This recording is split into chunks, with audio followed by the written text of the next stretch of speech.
90 last night, and they take a 3-2 series lead, heading back to San Antonio for the next game, Game 6, and they're just one win away from winning their first playoff series in a decade, 10 years, since the Chauncey Billups, I believe Carmelo Anthony, Denver Nuggets were the last team to win a playoff series for Denver.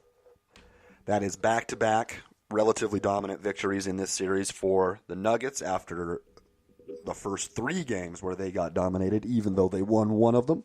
And looking at that right now, how important is that to have the one-game series lead, having that comeback in Game 2 under your belt? As I said earlier, Jamal Murray finishes with 23 points, 7 assists. He drains 4 3-pointers in 28 minutes. Willie Barton off the bench, 7 for 11 from the field. He finishes with 17 points. Jokic played a great all-around game, just 5 for 11 from the field, 2 for 4 from downtown. Really facilitated the basketball well, pretty much did the Jokic thing. He finishes with 16 points, 11 rebounds, and 8 assists in the game. Big one for him. Torrey Craig, after having the 5 3-pointers in the last game, or was it 6 3-pointers? I think it might have been 6 3-pointers in the last game. He finishes with just 1 point, but 10 rebounds on only 1 shot in 28 minutes in the starting lineup. That's a really, really weird one there. 28 minutes, takes just 1 shot, but he does pick up 10 rebounds. He actually played pretty well from what I saw. Obviously was not much of a scorer, but still played pretty well. Paul Millsap, 14.6 rebounds in the victory there, and Gary Harris makes 3 threes, finishes with 15 points. For the San Antonio Spurs, they're led in scoring by LaMarcus Aldridge, 17 points and 10 rebounds. He makes his only 3-point shot and finishes 7 for 13 from the field. Needed to be a little bit more active there, just 13 shots there. You'd like to see him get a little bit more than that. DeRozan got 15 shots, making 6 of them. He also finished with 17 points. Just 1 assist, though, for DeRozan. Just 4 rebounds, not the best overall game for him. Derek White, 12 points, 2 assists, 2 rebounds on 5 for 11 shooting, still in the starting lineup there. And Jakob Poeltl, 6 for 7 from the line, or 6 for 7 overall, 12 points, 7 rebounds, and 4 assists from the big man. Nice game there for Jakob Poeltl, although they're unable to get the victory in this one. Moving on to Game 6, as I said, in San Antonio. That game will be played on Thursday night, and it looks like San Antonio is going to be an early 3-point favorite there at home. Alrighty, we move on to the one everybody wanted to talk about anyway. Damian Lillard comes up with maybe one of the most clutch shots I've ever seen in my entire life. Combine clutch with difficulty, or combine clutch with distance, or something like that. Damian Lillard on fire, scores 50 points, including a 37-foot 3-pointer at the buzzer to beat the Oklahoma City Thunder 118-115 and knock them out of the playoffs. This shit was a dagger. I mean it. This is one of the best shots I've ever seen. As far as, to win a playoff game, to seal a playoff series, 37 feet. You guys have got to look it up. It's going to be the picture. I'm going to have the picture of it as far as for the show picture today, but it just doesn't really do it justice. You guys have to watch the video. It was ridiculous. Sidestep to the right, Paul George on you, stretched out, 37-foot 3-pointer at the buzzer goes in. One of the greatest shots I've ever seen, and it comes on the heels of the best game.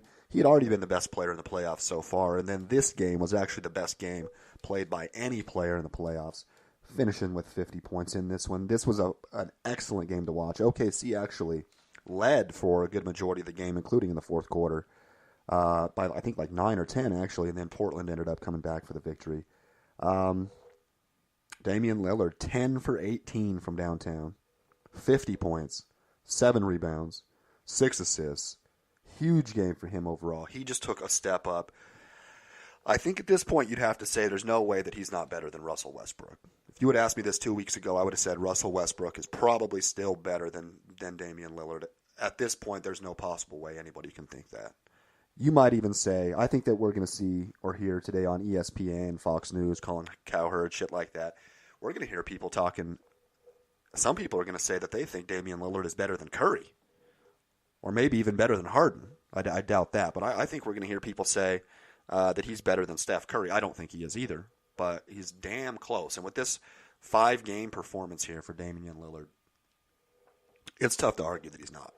It's going to be really, really interesting to see how far he can carry the team moving forward. Enes Kanter tweaked his shoulder a little bit. Obviously, you hope that he's going to be okay moving forward as well. With the Nurkic injury, they need him quite a bit for the rebounding, offensive boards especially. So that'll be a tough loss moving forward. But they get the winner here of the Spurs and Denver Nuggets series. I think it's almost 100% given they're going to be favored in either one of those series. C.J. McCollum, not his finest game, but he does help out here. 17 points for him, only 1 for 7 from beyond the arc, and 8 for 19 overall, but still does chip up with some scoring there. Mo Harkless goes 6 for 9 from the field. He finishes with 17 points and 7 rebounds. And then Enes Kanter, 6 for 9 also from the field. I just talked about him. 13 points and 13 boards, dominating the glass there for Enes Kanter. For the Oklahoma City Thunder, Russell Westbrook takes 31 shots, goes 11 for 31, 4 for 11 from downtown. Big triple-double, huge high-volume 45-minute triple-double, though. 29 points for him, 14 assists, and 11 rebounds. Got to get that shooting percentage up. At this point, I think the Russell Wilson has to go and spend 100% of his offseason time. There's not really much about his game other than his shooting that needs to improve. If his shooting could get even to like a Harden level, not a Curry, let alone a Curry or a Lillard level, even to a Harden level, he would once again reclaim a rightful spot amongst the elite point guards in the NBA and the elite players in the NBA for that matter. If he doesn't, each of the last 2 years he's gotten drastically worse than he was the previous year. Obviously coming off of his MVP year 3 years ago. It's going to continue to go that way. Teams are learning how to D him up. He's not even shooting well at the rim or mid-range. He needs to stop doing so much of a jump shot, like the Michael Jordan style. Jump as high as you can and shoot from the peak of your jump and then put some arc on. It's just not a high percentage shot. If you look at the way Curry shoots, the way Lillard shoots, they barely even jump at all. I mean, it's more of a touch thing, kind of like a Dirk Nowitzki thing as well. You know what I mean? He kind of, at least in my lifetime, originated that, just kind of tossing the ball a little bit into the bucket. Russell Westbrook needs to figure out how to do that. He literally needs to change his shot mechanics.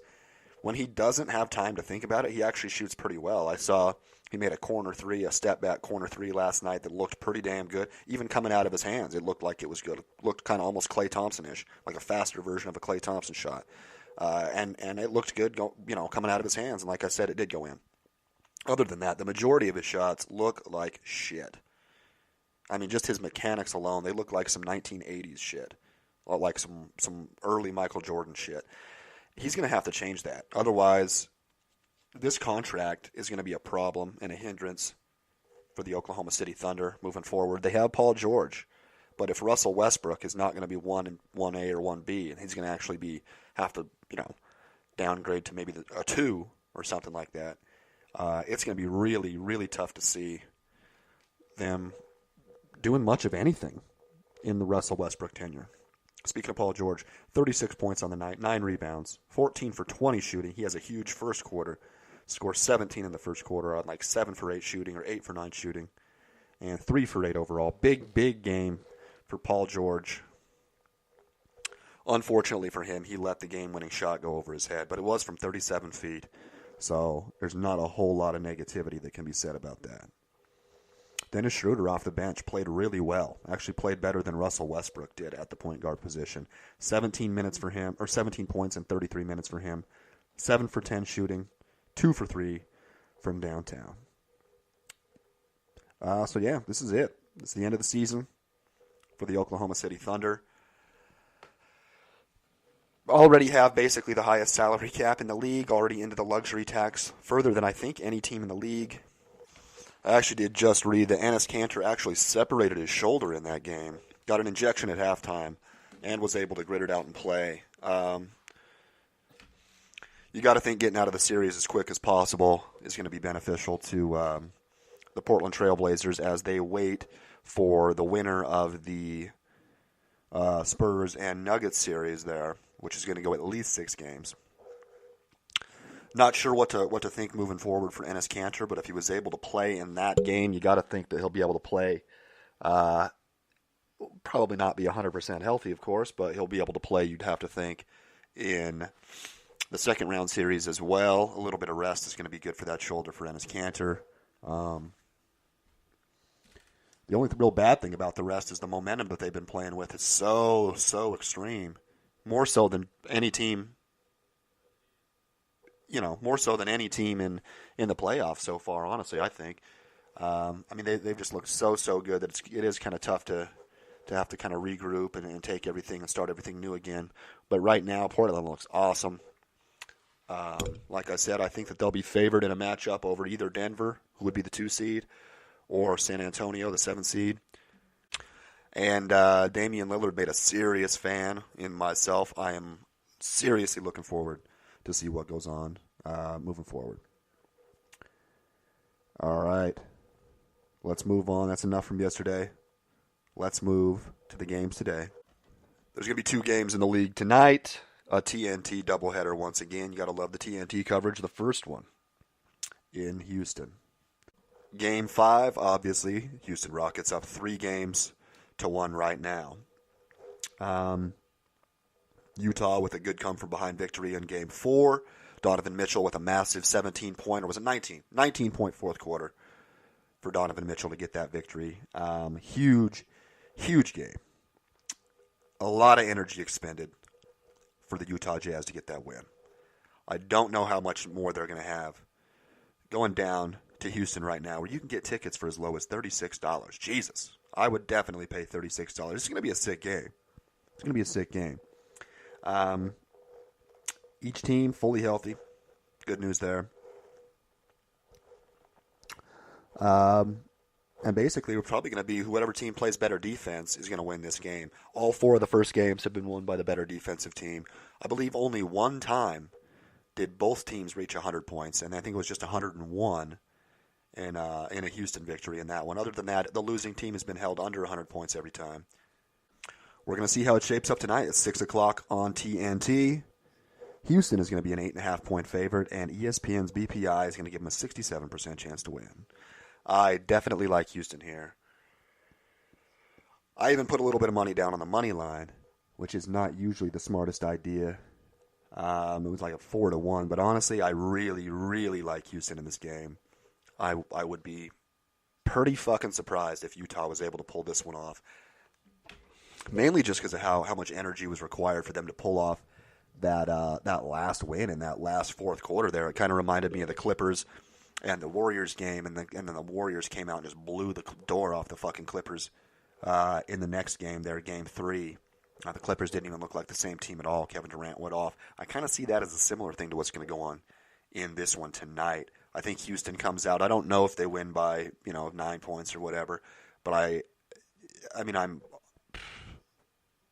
more than 80%. They're going to win this game, I would imagine. It would require another monstrous performance from probably a few players, at least Donovan Mitchell, and then one of Joe Ingles, one of Jay Crowder, one of maybe even a Kyle Korver shooting performance or something like that.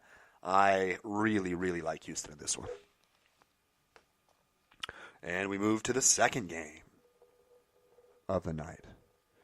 In Oakland, we got Game 5 of the Golden State Warriors and the Los Angeles Clippers.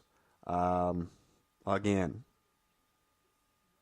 this has been a pretty tough, after Game 2, and even Game 2 was a tough one. Every single game has been dominated pretty much by I guess Game 4 was a relatively close game. The Warriors ended up winning by 8 points, but that was with Steph Curry shooting like 3 for 16 or something like that. That's not going to happen again. DeMarcus Cousins is going to be the only injured player in this one. He's obviously out with that torn quad. He's going to be out for the remainder of the season. We already talked about that a couple of days ago. I expect Curry to bounce back heavily. I expect Kevin Durant to ball out. I don't see. I'm rooting for Patrick Beverley. I'm not really a Warriors fan, and I would like to see any team but them